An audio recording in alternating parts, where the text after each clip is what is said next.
ladies and gentlemen, honorable guests, friends, and colleagues. Yeah. I'm very happy here to talk to everyone in this room, about a very important topic, a topic about water sustainability. Yeah. My name is Frederick Lee. I'm the project investigator of this project, Jockey Club Water Initiative on water sustainability and engagement. Yeah. And the topic that I'm going to talk about is, do we really care about water? The we right here refers to Hong Kong people, us, so do we really care about water, and water conservation? Yeah. Now in this classroom, excuse me, we've been teaching here for more than 20 years, yeah. So in this room, I mean, my guess is that the students sitting in this room would say that, yes, we care about water, because this is what you have learned, right, in the classroom, in your science classes, in your geography classes. And you can easily give us like several reasons, why you are concerned about water, why we should care about water, But in the real world, outside this classroom, and then you talk to people, and then you find out that you look at one indicator, and that is per capita domestic water use, and that's been increasing in the last 25 years here in Hong Kong, Then you have to ask the question, what's going on, here in Hong Kong, when it comes to the question of water use. Now, well, congratulations again, And a couple of weeks ago, when I started thinking about what I'm going to talk on this topic, water conservation, in this closing ceremony, I thought the best place for me to go to is the posters, meaning winners. So we have received more than 250 entries for this competition. And then, as Elsa has just told you, about we have 30 winners. So I thought the best place for me to go to, to think about ideas that I'm going to talk about, in this talk, is to look at the posters. And I was struck, by an observation made by Lai Yi. So Lai Yi, in this poster, shared the findings, of a survey that she conducted in preparing the poster.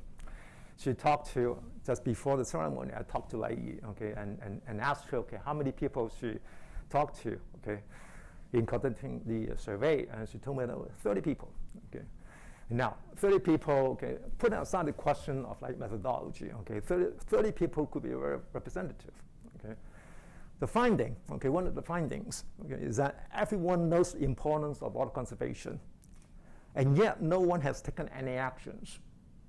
And they also say that they do not know how to conserve water. Now, let's look at this finding, and there's 3 parts to this finding. The first part, everyone says that water conservation is important. And then you stop for like 2 seconds and say, what do they mean by that, when they say that water conservation is important, right? Second point, and yet no one has taken any actions. The question is why? Why not? Why, if they claim, everyone claims that water conservation is important, and yet no one is taking any action, then you can help but ask the question of why not? Are they not convinced by the reasons that push them to say water conservation is important in the first place? Right? Point number 3. Some say that they do not know how to conserve water. We can really take this response, at face value, right? Because you think about, does it make sense? Yeah. And then you probably think, it's just an excuse, right? I don't know how to do it, But it's a very poor excuse, right? Because we are surrounded by water wasting tips.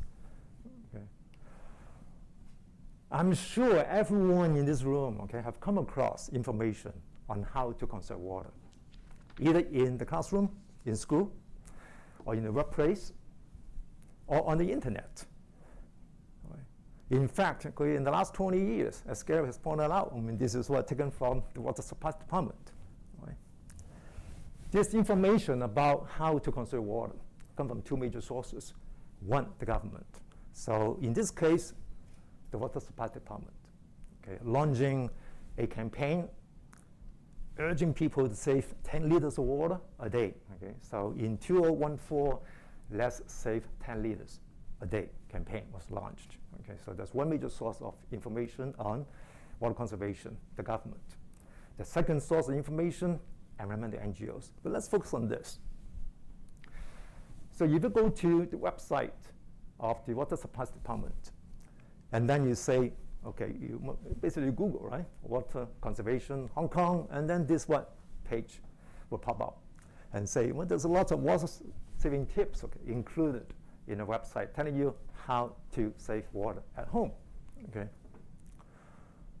In the bathroom, such as instead of taking a bath, well, you take a shower and you save you a lot of water.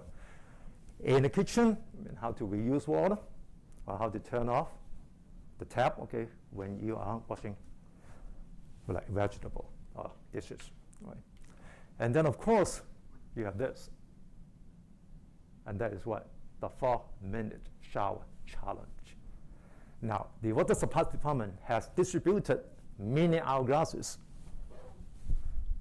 You put it in the shower store, and you can actually see, right, how much time, okay, you have left, okay, in taking a shower, right? Okay. Now, we do not have information in regard to how successful, meaning what? We have no information, no data to verify whether or not people are actually taking shorter showers than before, okay? But given what I just said, I would argue, okay, with confidence that we do not lack information, particularly how to save water, because we are surrounded by all this information, okay? So pleading ignorance is a convenient excuse, but it's not really convincing reason for not taking action to save water in this age of information overload, right? Now, let's take a closer look, okay, at Lee's finding, okay? Again, repeating, point number one, water conservation is important. Now, people save water for a lot of reasons, right? For those who decide to save water, right? So they're convinced, they're true believers, they truly believe, okay, in the importance of water conservation, okay? But then some may say it because they think it's politically correct for them to say it in public.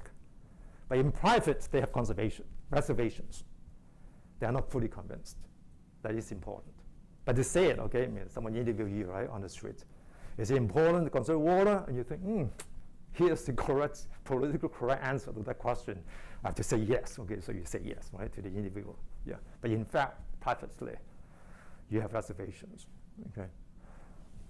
Point number two, yet, okay? No one has taken action. I repeat, no one, okay? Why don't we care, okay? Now you stop for 1 second. You put this together, right? Point number one, everyone says that water conservation is important, and yet no one has taken action. Isn't this paradoxical? It's a paradox. If you think water conservation is important, you take action, right? If you do not take action, then it means that water conservation is not important. You put the two together, and coming from the same person, right? And then you think, wow, that's paradoxical. What's going on, right? You have to look for an explanation, right? Why is it so paradoxical here in Hong Kong? Yeah. Now, I think, okay, we need to find a way to unpack questions. And these are intertwined questions of why and why not. Why some people say that they're willing to, or why some people would take conservation actions, and why some people do not, okay, take conservation actions. So these are intertwined questions. I would suggest that we try to look at these two questions from a different angle. Okay. I would suggest let's look at this question from a first-person perspective. What are the reasons from the first-person perspective to conserve water? Now, for a lot of reasons, okay, to be sure, okay, some people will take actions because what? Conserving water makes them feel good, right? My guess is that there are people who do not buy, not everyone buys the feel-good factor, right, reason. Yeah. And actually they feel good taking a longer shower, okay, it's not like saving water, right? So many other people will ask this question, what's in it for me, okay, I'm going to conserve water? There will be benefits, right? Water conservation will lead to benefits. Where do those benefits go to? Am I getting a fair share of those benefits? So they asked the question, what I'm getting out of this? If I'm going to save water, what's in it for me? Okay. So we need to ask that question, right? Now, Gary said earlier, already pointed out, okay, that 2020-21, okay, water use per capita domestic water consumption went up, okay, to 152. Probably because of the pandemic, right? The impact of the pandemic, people are spending more time at home. When they spend more time at home, they spend more time using water. And so that's a second jump, okay? So disregard this, okay? This could be an anomaly, okay? But look at the trend. And the trend is that in the last 6 years, on average, Hong Kong people at home, they're using 135 liters fresh water, not counting flushing water, okay? World average, 110 liters, according to the estimate provided by the Water Supplies Department. So reason number one for conserving water is that Hong Kong people are using more water than world average. So the Water Supply Department is urging us to reduce our use of water so that we bring it in line with the world average. Okay, so that's one reason why we should conserve water. There's a second reason, second major reason, and that comes from a think tank, Civic Change. And that reason is that Hong Kong is vulnerable to the vagaries of climate change-induced uncertainties, particular rainfall pattern in southern China, where Hong Kong depends on the bulk of our freshwater supply. So Civic Change 4 years ago produced a report entitled The Illusion of Plenty. Now in this report, the authors make a case. They say the Hong Kong people have enjoyed, as Gary pointed out, uninterrupted fresh water supply at home for 4 decades. So that's the impression that we have plentiful supply of water. But the authors of this report say that this impression of plentiful water, of plentiful supply of water, is an illusion because Hong Kong is vulnerable to climate change-induced uncertainties. So to reduce future vulnerabilities, then we need to take actions now. And one of those actions is water conservation. So in essence, this advocacy position or advocacy paper prepared by Civic Change is akin to a cautionary tale, telling us that we have to prepare for the uncertainty in the future. Take actions now, conserve water. Now, take 1 second, right? Do Hong Kong people buy these 2 reasons? Well, when you look at the trend of water use in the last 25 years, the red line represents Hong Kong domestic, okay, per capita domestic water use. It's a rising trend, meaning in the last 25 years, increasing people are using more water gradually, but it's an upward trend. Okay, we can only conclude that Hong Kong people do not buy that 2 major arguments for why we should conserve water. So as we move forward, okay, with this social learning project on water sustainability, then we have to ask this question: how could we do a better job to convince Hong Kong people that we should conserve water? We should care about water. And I think, first of all, we need to admit that fear no longer works. But what's the fear? Now, this is an iconic photo of Hong Kong people queuing up for water in the 1960s. It's our parents, our grandparents, and for some generation, your great-grandparents lining up, spending hours waiting for their bucket of water they're going to use for the next 3-4 days. Right. It's highly questionable whether making use of droughts in 1963 will produce much mileage. The reason is very simple, because no one in Hong Kong has to endure even a single day of water rationing in the last 40 years, because Water Department have done a very good job providing uninterrupted water supply in the past 4 decades, right? I mean, no one, particularly for those who were born after 1982, right? you do not have to endure even a single day of water rationing.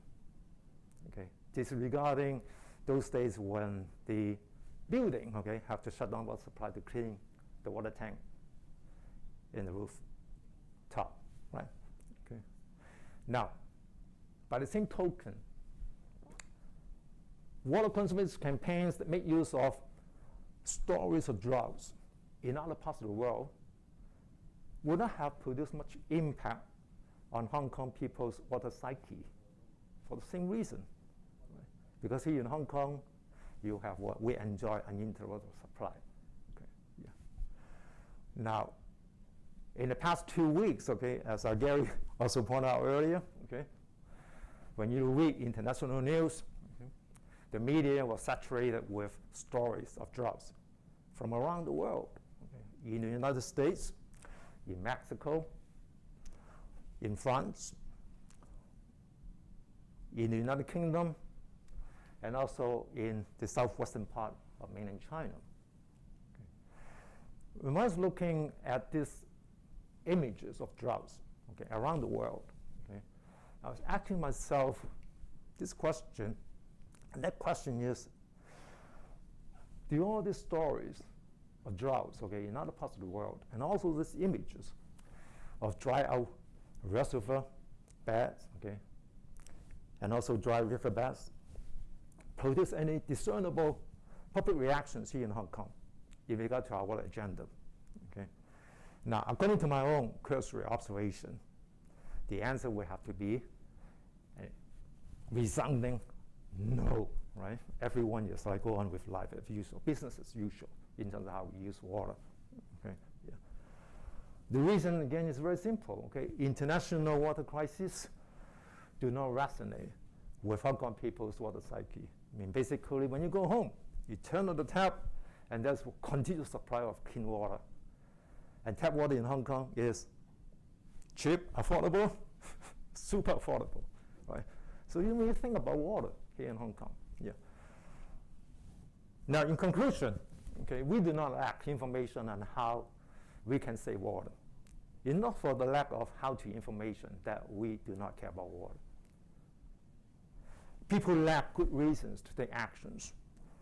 And these actions usually take place within private, intimate spaces, such as the bathroom and the shower stall. So water conservation actions are very simple instructions, but have to be self-driven and self-enforced. So you need to give people a good reason why they should do so. Changing water use habits, okay? As I said, I mean, water conservation habits, excuse me, water conservation actions are very simple instructions, okay? But changing all these habits, okay, takes a lot of hard work.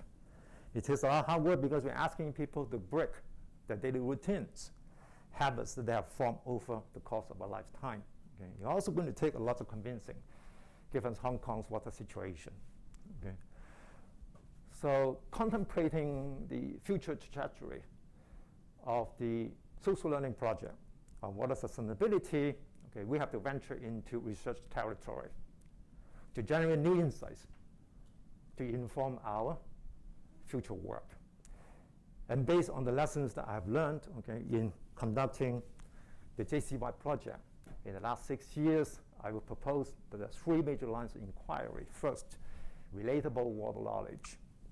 So we need water stories that people can relate to, not simply at the personal level, but at the gut level, that people will find that